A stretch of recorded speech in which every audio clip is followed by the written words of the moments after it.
Nathaniel Umstead from the Nathaniel Group. Tonight I was going to be doing some information in regards to a resume writing workshop, as far as specifically what to put on the resume, just pretty much break it down.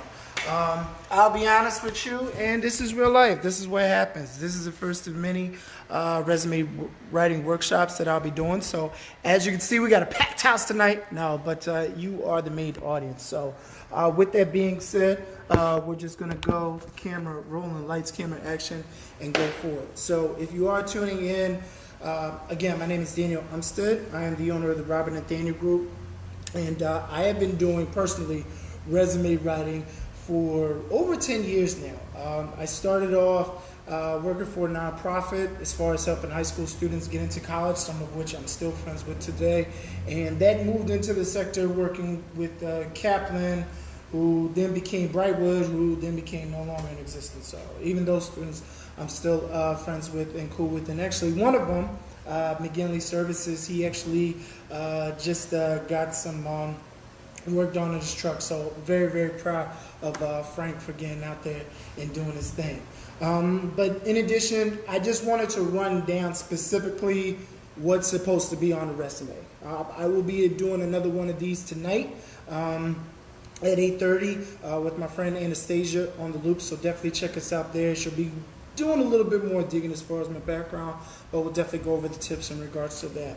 The other thing to note with doing a resume, there are so many examples out here that there's no reason for you to just simply have it where there's grammatical mistakes, that there's punctuation errors, or even simply not knowing specifically your job duties. I know it comes to a point where some people have been at work for like 5, 6, 7 years, and they're like, I've been doing the same thing over and over again. Even if I was to go to another job, they're not going to really look at my experience or see what greatness that I have. Google your job. Google your current job. Google the company that you work for. See what current openings that they have that's related to your work that you could definitely do. So starting off at the top, we're just going to break down a resume piece by piece. And if you could think in your head what your resume looks like right now or what it should look like, this will definitely help. So at the top, your name. Like I said, I am breaking this down piece by piece. So at the top with your name, it should just literally be your name. No nicknames, no nook, no peekaboo, no, oh, no, this is what they used to call me back in the day, so this is what I want to be recognized as. No, it is your first and last name. Now, if for whatever reason you want to shorten it, by all means you can use your first two initials and your last name. But my whole thing is this: why are you trying to hide yourself from potential employers? So stick with the basics. Have your first name, have your last name, and if you want to distinguish yourself, by all means have your middle initial. The second thing is your address. Now, we live in a crazy society where somebody can just Google Daniel Umstead, Philadelphia, PA, and they have this address pop up, or past addresses that I've been at. So definitely you want to be careful with that. But with the potential employer, you don't need to do that. But if you still feel that it's like they don't need my full address, by all means, you can still get away with just simply putting down the city, state, and zip code. So that's always good to do.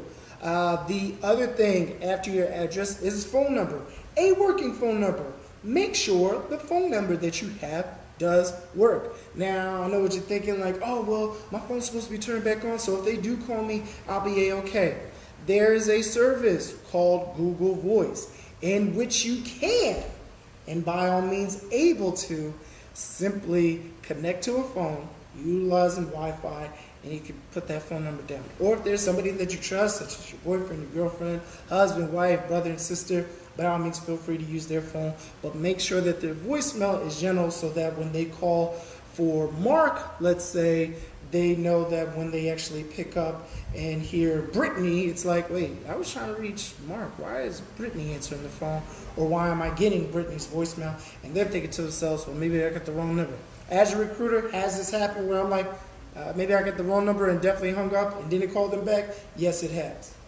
So after the phone number, the next thing is your email address. Make sure it's professional. It's something basic that you can set up. It's something easy that you can set up. So your first and last name at gmail.com, which I prefer because I just love Google, but it could be your first and last name at Yahoo, last name, first name at msn.com, what have you. But just make sure that you keep it concise. And you can always forward it to the basketball89 at gmail.com or chocolate thunder 45 at yahoo.com, which is being used, so don't even think about trying to use it because that's been mine for centuries. No, I'm just kidding.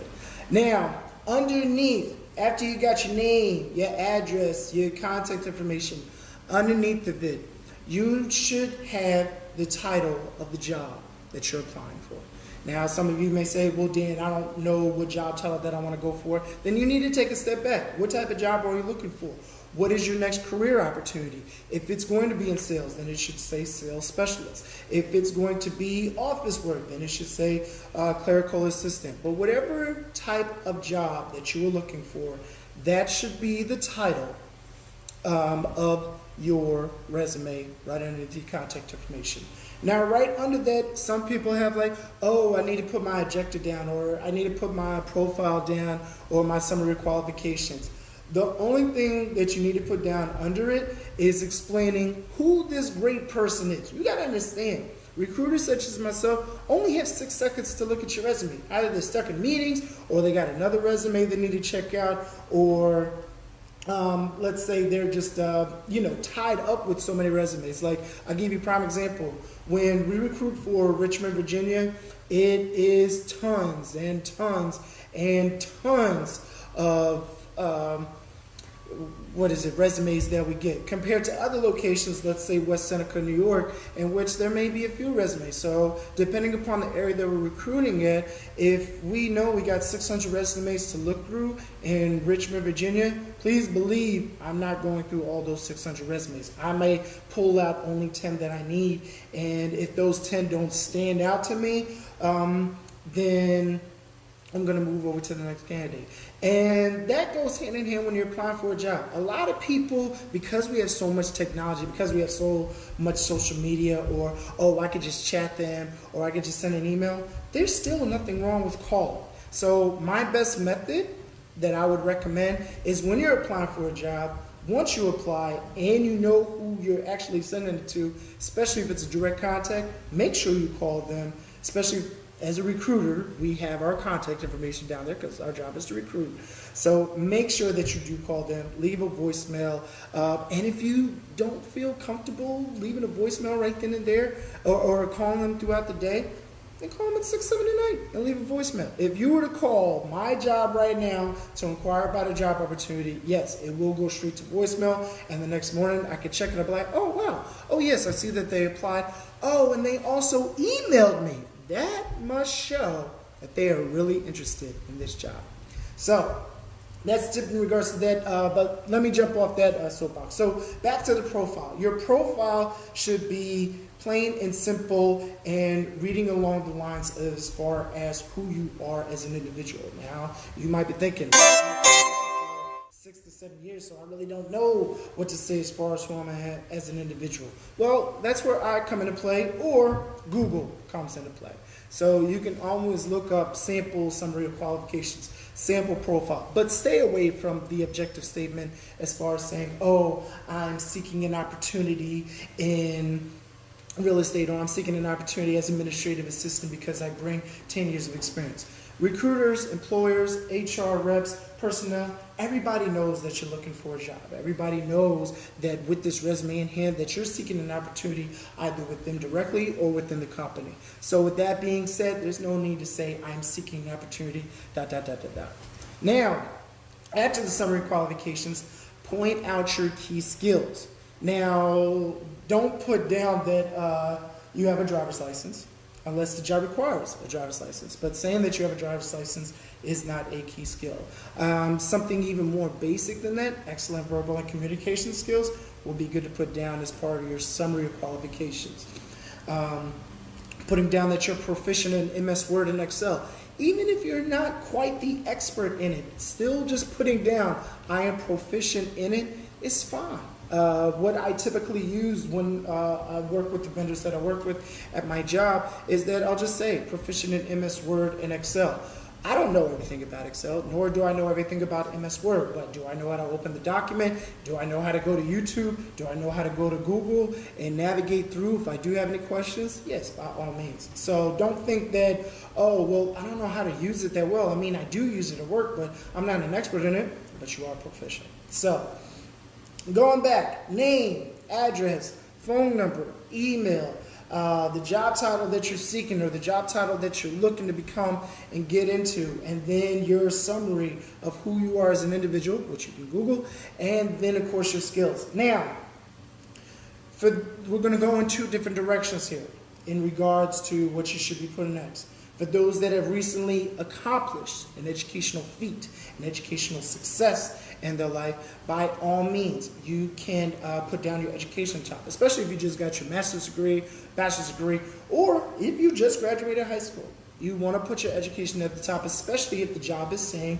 that we seek somebody with a bachelor's degree. If we seek somebody with a master's degree, or even the bachelor's degree is preferred, by all means, you want to have that at the top. Because remember, back to what I was saying, the first 6 seconds is key in looking at the resume. So, put the education there if it is something most recent. If it is not, then you go to your most recent job. Do not put down the first job that you worked at. Do not put down the job that you feel would stand out the most to the employer. Do not put down the job that is like, oh, well, they're going to love this one because it definitely relates to what they're looking for. You are to put down, in reverse chronological order, your most recent job or current job. Now, if your recent or current job is just something to get by and your other job is more proficient, like let's say you were a senior analyst for 7 years and for whatever reason you got laid off or you left the job or personal family emergency leave, and let's say the last time you were at the job, it's right now, February 2020. So let's say that job ended in November 2019. But to make ends meet, you had to be an Amazon driver, or you had to do some Uber, you had to do some Lyft, or you were babysitting, or being a caregiver or whatever, because that does happen as well. If the experience of your most recent job outweighs what you're currently doing, it's not necessary to put that down. Now, if you are going for a government job, they do want everything listed, because when they do your background check, they're going to look at everything listed and say, hey, how come you didn't have this? But if you're looking for a private employer or even a nonprofit, it's not necessary to put down every single job. So yes, if you're going for a high-tech security job, working for the CIA, FBI, DEA and such, yes, by all means, you're going to need to put down every single thing. But if you just either from Wendy's to Decker Law Firm all the way down to Chase Bank, what have you, any private or nonprofit companies, it's not necessary to put down every single job. So the formatting of these jobs should include, one, the name of the company that you work for. Believe it or not, not a lot of people do that. The city and state in which you worked at the company. No, the full address is not required. No, the zip code is not required. Just the name of the company, city and state. Now, if they go by a different name online, because we live in the world of Google, we live in the world of information. If I myself as a recruiter, if I'm unable to search your company's name when I Google or search, especially if it doesn't sound familiar to me, like a long time ago, I didn't know what Dillard's was. I was like, Dillard's? I've never heard of a Dillard's before. But it wasn't until I actually looked it up online that I was like, oh, it's a retail store, but it's more down south. So make sure that if you do have a company name, or if you do have the company, make sure that the name is relevant to where you worked at and it is actually the specific spelling of that name. That goes into that spell check and grammar. Now, however you put it, whether you put the dates right over all the way to the right or right under it, or if you have it where your dates are here and then the company's information is over to the right, and then underneath it is the city and state, what have you. For your dates, here's the trick, everybody. For your dates is simply this. If you have been working at a company, let's say we're just going to make it so simple. If you worked at ABC Company from January 2016 to January 2017, and after a year working there, things didn't work out. You decide to leave the job, and you didn't find another job till February 2018. It's not necessary for you to put down the exact month. You can merely put down 2016 to 2017 for ABC company, and then for your next company, you could put down 2018 to present or wherever when that ended. That still shows the employer that, hey, the potential employer that, hey, your skills well, not so much your skill, but your tenure is still flowing. Now, if something had happened, like myself, where I was laid off of work for about 6 or 7 months, it wasn't that much of a gap, but I still decided to put down like, hey, the reason for me not working was because I was missing, because I was laid off. But to fill in that gap, if you don't have a solid reason and you're just unsure, it was like, well, I was off for 6 months, but the job wasn't working. I was looking for work, but I was also taking care of family stuff. The easiest and simplest thing to put down, seeking full-time employment. So, and always put down a gap. I highly recommend, because one of the companies that we work with, I'm not going to mention any names, but one of the companies that we work with as far as recruiting, if they have anything over 3 months, they want a reason for it. So I apply that to everybody. If you have something over 3 months, then you want to put down seeking full-time employment, or something that says, hey, this is what's been going on. Please don't feel the necessity to put down like, oh, I had a baby. You can tell the recruiter once you get on the phone with them, but for presentation purposes, merely put down something that says seeking full-time employment, so that way it gets you, because your main focus with your resume is you're looking for a job. Your main focus is to get a career. Your main focus is to find a job opportunity that you're interested in. So all you need to do is push that resume in front of them, push it in front of them, and go forward from there. I'm looking over to the left just to let you know, because I see people walking by the barbershop or peeking in, and I'm like, hey, come on in. But if anything, the barbershop is not open on Monday, so we're probably wondering as well, hey, who is inside there if the barbershop's not open. So, but what was I saying? So yes, with that, put something down that's relevant. Now, back up to the company name. So you have the company name, you got the city and state, you have your dates. Now, for your job duties, now some people may have like, oh, well, this is what I've been doing. Here's the full job description, and this is what I've been working on. That's great and all, but what you put down from the job duties, is it specifically what you're doing right now, or is it just something that you decided to grab and say, oh, well, this is what I've been doing, so obviously it has to be correct. That's not always the case. So what you want to do, especially to beat out your competitors or even match up with your competitors, and I'll give you an example of a gas station. The gas station that's on one corner and the gas station that's on the next corner, one might say 248 for unleaded. The other one might say 249. They're in the same ballpark. The one that says 248 and 265, it's like, wait, what? Why do you even have 265 when I could go across the street? So, and that's the same thing with recruiters. Why am I going to even take a look at your resume when your job duties is pretty much looking like a job description, when I could just go to the person that has everything listed down in 3 to 4 bullet points? No recruiter is going to get down to your 8th bullet point on your job description and be like, that's it. This is why I want to hire this person, because they have down on their resume this 8th bullet point. I'm so glad they did that.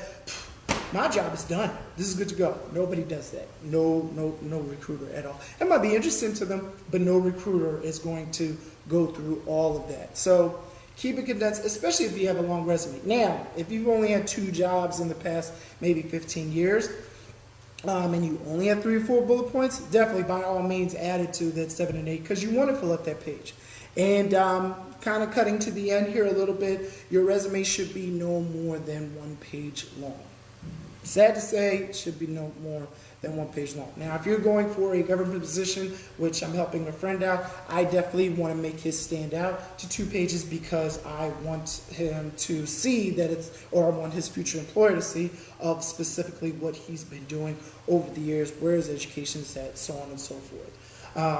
but definitely no more than 2 pages. You get up to 3, 4, 5 pages for who? For who? Who are you trying to impress? That's all I want to know. Who are you trying to impress? So stick with the 1 page above all, just as an average. But back to the company. So, like I said, we have company, got the city and state. We have the 3 to 4 bullet points. Your job title. Make sure it's this is your tip for your job title. If you've been administrative assistant, then you got to be the customer service rep.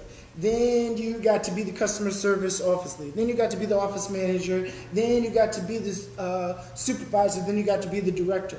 I don't care if you were the director for 2 months. You put down your most recent job title on your resume. For me, I've been at the company for going on, 2020? Will actually be 5 years. So, which I'm extremely proud of. But I've been a senior recruiter for about maybe 2 to 3 years. Prior to that, I was a regular recruiter, but I'm not going to break that apart.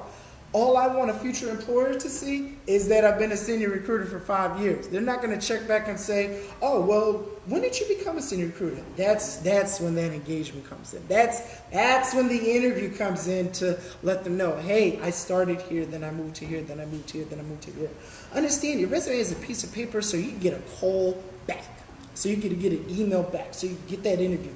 Once you have the interview, then that'll be a whole nother skill that we'll go into, and I'll definitely make sure, I promise you, I'll definitely make sure I have a video doing interviews. I'll actually ask my barber if I could definitely utilize the space next month to definitely do that. So, back to the resume. I know I'm giving you a lot of information. Back to the resume. So we had the company, city and state. We got the dates on how you're supposed to put them down. Explaining the gaps. Job duties. We have your we have your job title. Now we go to the next job. Do the same thing. And we go to the next job. Do the same thing. Now, once you've gone down to your education, if you haven't already put that down, make sure you got that down. And references available upon request. That's it. That is honestly the resume. Now, I know a lot of people say, well, I got some great hobbies. You know, I play basketball, and I know that the owner likes to play basketball, so I definitely want to showcase that on my resume. Or I'm definitely a huge football fan. That's fine. But the first person that gets your resume isn't always the person that you're going to be interviewing with. So, with that being said and all, don't feel that you need to put down this extra jargon. And if you get stuck, if you're concerned as far as trying to figure out, like, well, what should I put next, or what should I take off, or what should I leave on, Google sample job title that you're looking for, or current job title that you have right now, resume, hit enter. If you go to Google Images, you'll see a bunch of resumes that 99% of the world has already done for you. And if you're still stuck, by all means, you are more than welcome to reach out to me directly. My direct number is 267-702-3756. Again, the number is 267-702-3756. So that is pretty much all. The other tip, and I'll pretty much leave you with this one, but don't tell anybody else, okay? The other tip that I want you to have and understand in regards to writing a resume, there's this thing called applicant tracking system. Now, with the applicant tracking system, their main goal is to pull out the keywords from your resume in regards to why you would be a good fit for this job, why you would be the best person for this position. Let me tell you a little secret with this applicant tracking system. They keep thinking that the robots and computers have it over us. I got news for them. We got control over them. So, don't tell anybody this. But with the applicant tracking system, what you can do, you take the job description, the job that you're applying for, pull out a couple of keywords. Put it on Microsoft Word, whether it be if it's an administrative assistant position job and it deals with bookkeeping. Pull out the words that are related to bookkeeping, accounts payable, accounts receivable, invoicing, payroll, taxes, blah, blah, blah, blah, blah, A/B, A/R, all that fun stuff. Put that on a Microsoft Word document. You're going to love this. Put that on a Microsoft Word document and make the font as small as possible. Small as possible. Once you have it as small as possible, make the font all white. In addition, make sure all that squiggly line stuff is all removed, the green, squiggly line, blue, squiggly line, all the squiggly lines is gone, right? Once you do that, you're going to put it in the footer of your resume. And then you save your document as a PDF. So when the applicant tracking system looks at your resume and they're looking for those keywords, it's going to pop up in their system and then send directly over to the actual hiring manager. That's how you beat it. So with that being said, and for more tips, hey, join me every morning. I've been doing it for about a week straight now, but join me every morning, 5:30 a.m. I do a Zoom call. We go over motivation, resume writing tips, and real estate tips. Thank you so much, everybody. And again, my name is Daniel Umstead with the Nathaniel Group. If you have any questions at all, 267-702-3756.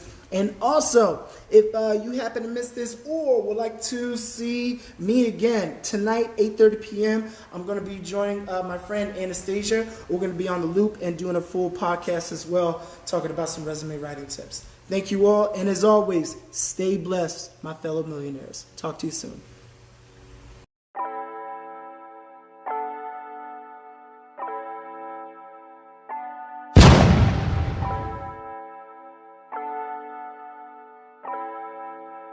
Fleslet on the beat.